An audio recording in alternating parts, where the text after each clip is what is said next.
Yo, what's going on, everybody? Welcome back to J Will Trap TV. Today we are reviewing Atlanta, episode 10. This is the series finale. So let's get started, guys. And before we get started, let me just address the elephant in the room. I know I usually don't do this, and I do not like this style of YouTube. You know, I like to appear. I like to be there. I like you guys to see what I am saying and how I'm feeling about what is being said. But for right now, because I'm going through like a little situation with my camera, we are gonna have to do this, okay? And that's why I have this late post. I was trying to figure it out, but I eventually just had to kind of say, okay, we gotta not do the camera for now and do this. So let's get started. Let's go. So we start the finale off with images of Judge Judy on the television. Ern, Darius, and Pape are at Paper Boi's house, and they're all just kind of chilling and vibing. Darius is listening to tunes while he's watching TV, and a Popeyes commercial comes on. I assume this episode was written during the hype of the Popeyes chicken sandwich. Pape and Ern get Darius' attention. Ern asks Darius if he is going. Darius says that he has to go on a dep date and that he will catch up with them wherever they are going later. They start to kind of guess what a dep date is, and after a few guesses, Darius says that a dep date is a sensory deprivation tank for 1 hour where you're alone with your thoughts in the water, and it feels like being in the womb again. He says that it's extremely immersive and it allows him to kind of clean his soul. Ern asks Darius to not come to the event with a full stomach, and that Van will be upset if he does come to the event with the full stomach.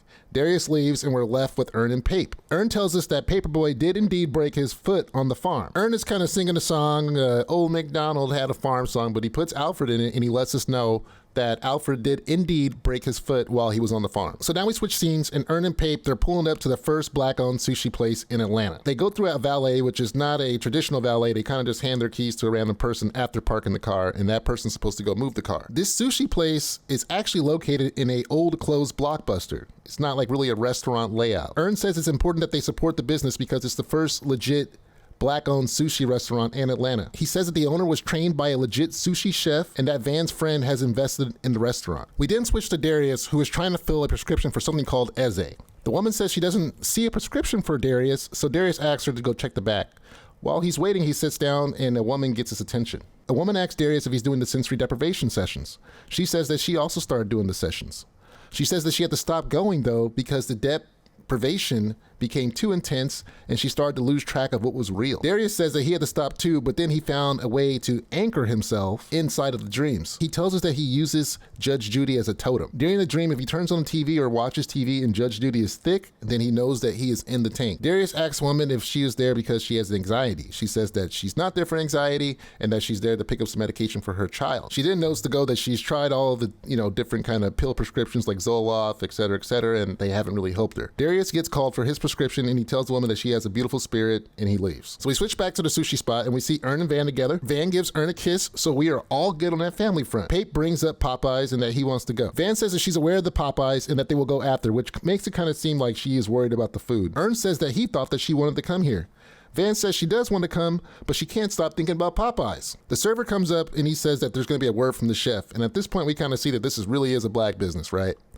The chef tells us that he appreciates Pape's work and he calls out to the rest of the staff and they all say what's up. We switch scenes and we're back with Darius. He's walking down the street and a girl named London pulls up on him. She says that she's been trying to get in touch with Darius, and Darius says that he was also trying to get in touch with her. He says that her number changes often because of her boyfriend. She then goes on to say that Darius used to be wild. Darius says that he wasn't the wild one, that she was the wild one, and he's put his wild days behind him. She asks where Darius is going, and he says he's going to his deprivation date. She wants to give him a ride, but Darius isn't very interested, but she insists and Darius gets in for a ride.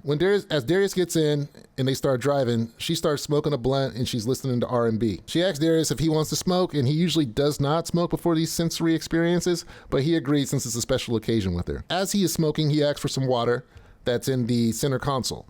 She says that the water is vodka.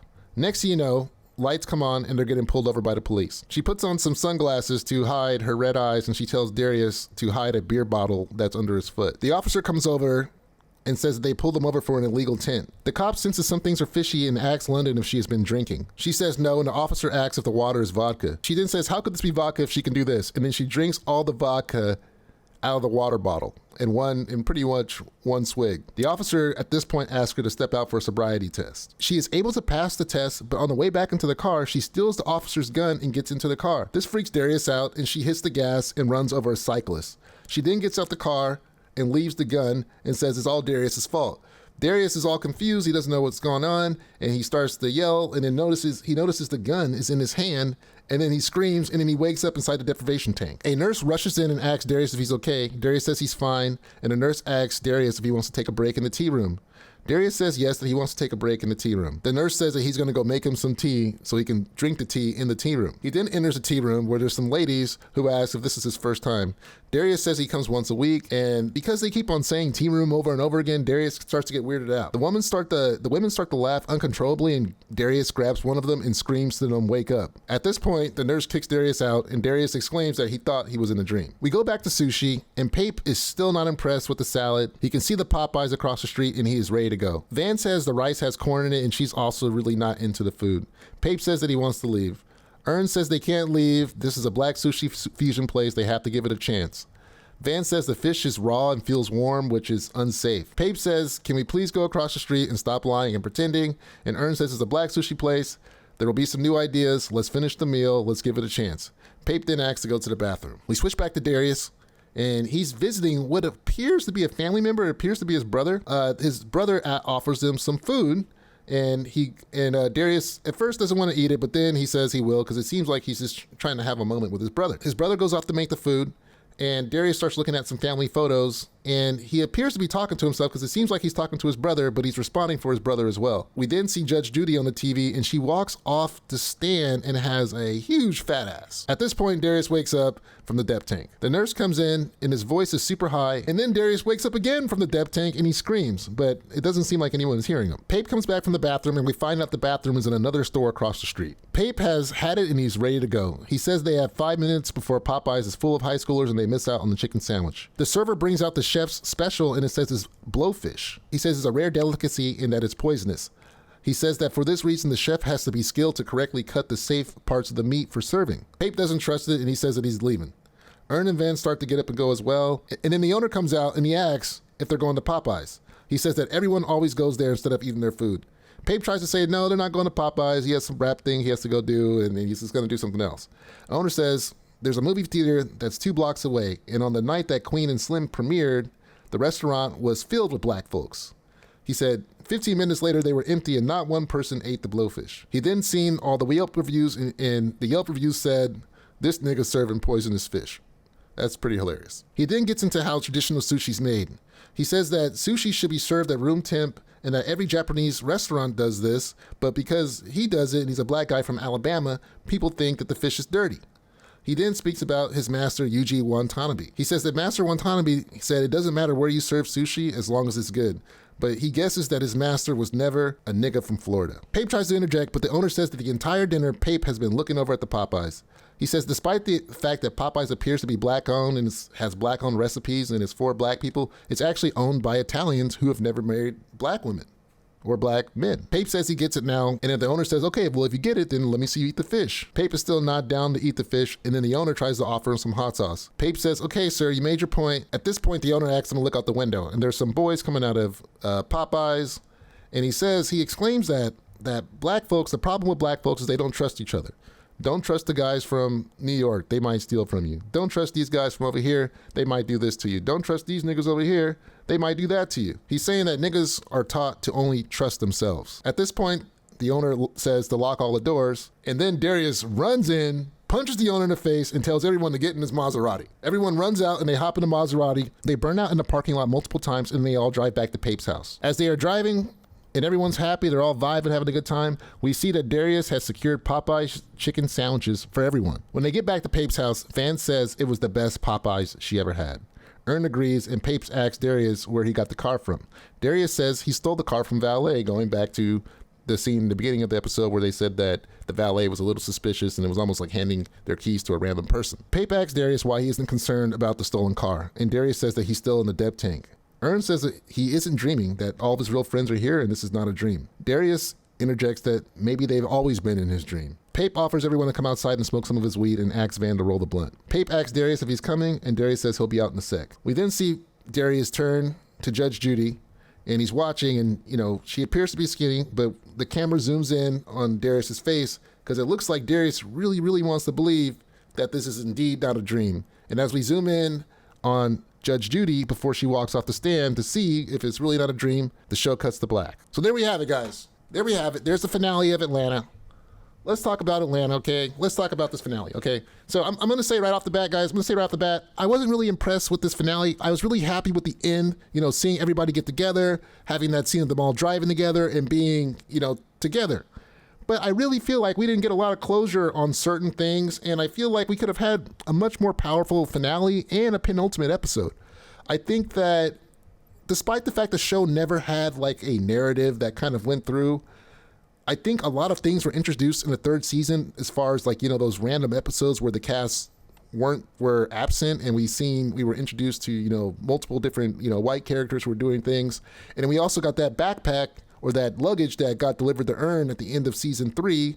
And we never really got an answer about what that was. On top of all this, I went online and I was reading and I found this Verge article. I know you guys hate me reading Verge. So I checked out the article on Verge, and the director, Hiro Murai, said their original season finale was going to be completely different and not be an episode where everybody was together. But then they had another writer that said, no, this episode has to be the finale because it's the only episode that they have where they're all together and there's just like some kind of closure. So I thought that was kind of weird that it seemed like, of course it doesn't seem like they just threw it together, but it just seemed like they didn't really prepare, I don't want to say a traditional finale, but just, something that felt more significant and kind of at least kind of gave us what they thought, the answer should be. Now, I know all of our characters in the show are, pretty much have everything resolved. Earn finally found the success he was looking for, was able to care for his family, etc. Paper Boi found the success he was looking for. He became a rapper. He also became more open with people, more accepting of people. He just doesn't freak out anymore. He's still a little close to him, but he's able to handle situations with people a lot better. I'm not really sure if Van ever found the sense of identity she was looking for. I feel like for one point she was kind of going the opposite direction of Earn and just being her own kind of person. But I think they kind of brought them back together so they can be a family. But, you remember those episodes in season 3 and season 2 and season 1 where she was just really trying to be independent and, that just never came to fruition because she had to be a mom. As far as Darius goes, I can't really tell Darius' development. He kind of stayed the same kind of weird guy, but he was always nice, never disrespectful to women, always just a kind soul. So, Atlanta, guys. Atlanta, this was a good show. Amazing show. A lot of great social commentary. That's what I like the most about this show. I think the social commentary on this show hits really hard. It really kind of shows what's going on in our society. This episode when they were talking about how niggas don't trust each other, we talk about that every day. That's why we have, black on black violence and et cetera, because we do not trust each other. The whole Popeye's chicken sandwich thing and all the hype around that was pretty fun. So there we have it, guys. We are done with Atlanta. J-Will Trap TV has just finished season 4 of Atlanta. Stay tuned for what is next, guys. I don't want to spoil it. I really don't know what's next. So stay tuned, okay? All right, guys. Thank you guys for watching. Make sure to hit that like, hit that subscribe, and put a notification bell so you know when I go live or make a new video. All right. Peace.